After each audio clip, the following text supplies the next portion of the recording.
Chapter 10, The Treasure Hill by Mark Twain. Tom said it happened like this. A dervish was stumping it along through the desert, on foot, one blazing hot day, and he had come 1,000 miles and was pretty poor and hungry and ornery and tired, and along about where we are now he run across a camel driver with 100 camels and asked him for some alms. But the camel driver he asked to be excused. The dervish said, "Don't you own these camels?" "Yes, they're mine." "Are you in debt?" "Who me's no." "Well, a man that owns 100 camels and ain't in debt is rich, and not only rich but very rich. Ain't it so?" The camel driver owned up that it was so. Then the dervish says, "God has made you rich, and he has made me poor. He has his reasons, and they are wise, blessed be his name.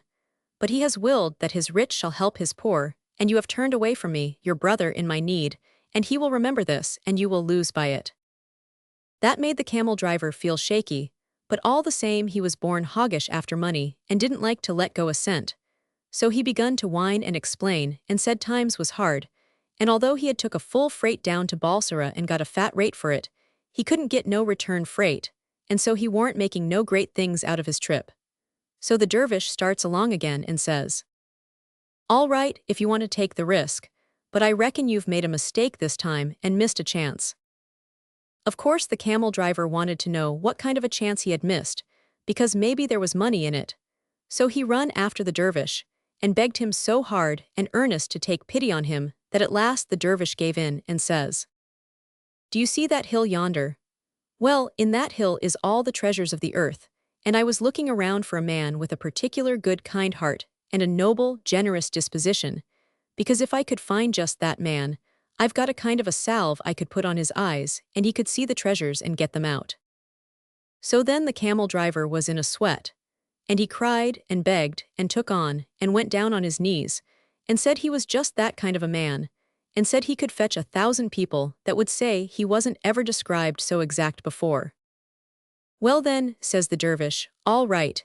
If we load the 100 camels, can I have half of them?" The driver was so glad he couldn't hardly hold in, and says, "Now you're shouting." So they shook hands on the bargain, and the dervish got out his box and rubbed the salve on the driver's right eye, and the hill opened and he went in. And there, sure enough, was piles and piles of gold and jewels sparkling like all the stars in heaven had fell down. So him and the dervish laid into it, and they loaded every camel till he couldn't carry no more. Then they said goodbye, and each of them started off with his 50. But pretty soon the camel driver come a-running and overtook the dervish and says, "You ain't in society, you know, and you don't really need all you've got. Won't you be good and let me have 10 of your camels?" "Well," the dervish says, "I don't know, but what you say is reasonable enough." So he done it, and they separated and the dervish started off again with his 40. But pretty soon here comes the camel driver bawling after him again, and whines and slobbers around and begs another 10 off of him, saying 30 camel loads of treasures was enough to see a dervish through, because they live very simple, you know, and don't keep house, but board around and give their note. But that warn't the end yet. That ornery hound kept coming and coming till he had begged back all the camels and had the whole 100. Then he was satisfied, and ever so grateful, and said he wouldn't ever forget the dervish as long as he lived, and nobody hadn't been so good to him before and liberal. So they shook hands goodbye and separated and started off again. But do you know, it warn't 10 minutes till the camel driver was unsatisfied again. He was the loadonest reptile in 7 counties, and he come a-running again. And this time the thing he wanted was to get the dervish to rub some of the salve on his other eye. "Why," said the dervish. "Oh, you know," says the driver. "Know what?" "Well, you can't fool me," says the driver. "You're trying to keep back something from me, you know it mighty well. You know, I reckon, that if I had the salve on the other eye I could see a lot more things that's valuable. Come, please put it on." The dervish says, "I wasn't keeping anything back from you. I don't mind telling you what would happen if I put it on. You 500 never see again. You 500 be stone blind the rest of your days." But do you know that beat wouldn't believe him? No, he begged and whined and cried, till at last the dervish opened his box and told him to put it on if he wanted to. So the man done it, and sure enough he was as blind as a bat in a minute. Then the dervish laughed at him and mocked at him and made fun of him, and says, "Goodbye, a man that's blind hain't got no use for jewelry." And he cleared out with 100 camels, and left that man to wander around poor and miserable and friendless the rest of his days in the desert. Jim said he 500, bet it was a lesson to him. Yes, Tom says, and like a considerable many lessons a body gets, they ain't no account because the thing don't ever happen the same way again and can't. The time hen Scoville fell down the chimbley and crippled his back for life, everybody said it would be a lesson to him. What kind of a lesson? How was he going to use it? He couldn't climb chimbleys no more, and he hadn't no more backs to break. All de same, Mars Tom, dey is sich a thing as learnin' by expanse. De good book say de burnt chili shun de fire. Well, I ain't denying that a thing's a lesson if it's a thing that can happen twice just the same way. There's lots of such things, and they educate a person, that's what Uncle Abner always said. But there's 40 million lots of the other kind, the kind that don't happen the same way twice, and they ain't no real use, they ain't no more instructive than the smallpox. When you've got it, it ain't no good to find out you ought to been vaccinated, and it ain't no good to get vaccinated afterward, because the smallpox don't come but once. But on the other hand, Uncle Abner said that the person that had took a bull by the tail once had learnt 60 or 70 times as much as a person that hadn't, and said a person that started in to carry a cat home by the tail was getting knowledge that was always going to be useful to him and weren't ever going to grow 1499 or doubtful. But I can tell you, Jim, Uncle Abner was down on them people that's all the time trying to dig a lesson out of everything that happens, no matter whether. But Jim was asleep. Tom looked kind of ashamed, because you know a person always feels bad when he is talking uncommon fine and thinks the other person is admiring, and that other person goes to sleep that way. Of course he oughtn't to go to sleep because it's shabby, but the finer a person talks the certainer it is to make you sleep, and so when you come to look at it, it ain't nobody's fault in particular, both of them's to blame. Jim begun to snore soft and blubbery at first, then a long rasp, then a stronger one, then a half a dozen horrible ones like the last water sucking down the plug hole of a bathtub, then the same with more power to it, and some big coughs and snorts flung in, the way a cow does that is choking to death.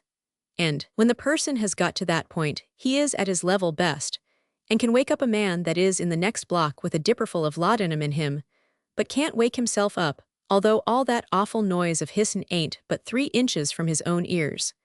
And that is the curiosest thing in the world, seems to me. But you rake a match to light the candle, and that little bit of a noise will fetch him. I wish I knowed what was the reason of that, but there don't seem to be no way to find out. Now there was Jim alarming the whole desert, and yanking the animals out, for miles and miles around, to see what in the nation was going on up there. There warn't nobody nor nothing that was as close to the noise as he was, and yet he was the only cretur that wasn't disturbed by it. We yelled at him and whooped at him, it never done no good. But the first time there come a little wee noise that wasn't of a usual kind, it woke him up. No, sir, I've thought it all over, and so has Tom, and there ain't no way to find out why a snorer can't hear himself snore. Jim said he hadn't been asleep, he just shut his eyes so he could listen better. Tom said nobody warn't accusing him. That made him look like he wished he hadn't said anything, and he wanted to get away from the subject, I reckon, because he begun to abuse the camel driver, just the way a person does when he has got catched in something and wants to take it out of somebody else. He let into the camel driver the hardest he knowed how, and I had to agree with him, and he praised up the dervish the highest he could, and I had to agree with him there too. But Tom says, I ain't so sure. You call that dervish so dreadful liberal and good and unselfish, but I don't quite see it. He didn't hunt up another poor dervish, 999 no, he didn't. If he was so unselfish, why didn't he go in there himself and take a pocketful of jewels and go along and be satisfied? No, sir, the person he was hunting for was a man with 100 camels. He wanted to get away with all the treasure he could. Why, Mars Tom, he was willin' to divide fair and square, he only struck for 50 camels. Because he knowed how he was going to get all of them by and by. Mars Tom, he told a man de truck would make him blind. Yes, because he knowed the man's character. It was just the kind of a man he was hunting for, a man that never believes in anybody's word or anybody's honorableness, because he ain't got none of his own. I reckon there's lots of people like that dervish. They swindle, right and left, but they always make the other person seem to swindle himself. They keep inside of the letter of the law all the time, and there ain't no way to get hold of them. They don't put the salve on, oh no, that would be sin, but they know how to fool you into putting it on, then it's you that blinds yourself. I reckon the dervish and the camel driver was just a pair, a fine, smart, brainy rascal and a dull, coarse, ignorant one, but both of them rascals just the same. Mars Tom, does you reckon days any dat kind o' salve in de whirl now? Yes, Uncle Abner says there is. He says they've got it in New York, and they put it on country people's eyes and show them all the railroads in the world, and they go in and get them. And then when they rub the salve on the other eye, the other man bids them goodbye and goes off with their railroads. Here's the treasure hill now, lower away. We landed, but it weren't as interesting as I thought it was going to be, because we couldn't find the place where they went in to get the treasure. Still, it was plenty interesting enough, just to see the mere hill itself where such a wonderful thing happened. Jim said he wouldn't missed it for $3, and I felt the same way.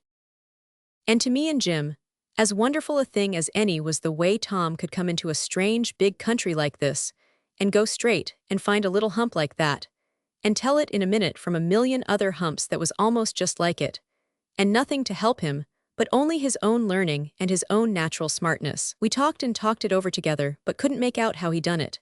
He had the best head on him I ever see, and all he lacked was age, to make a name for himself equal to Captain Kidd or George Washington. I bet you it would, crowded either of them to find that hill, with all their gifts, but it warn't nothing to Tom Sawyer. He went across Sahara and put his finger on it as easy as you could pick a nigger out of a bunch of angels. We found a pond of salt water close by, and scraped up a raft of salt around the edges, and loaded up the lion's skin and the tiger's so as they would keep till Jim could tan them.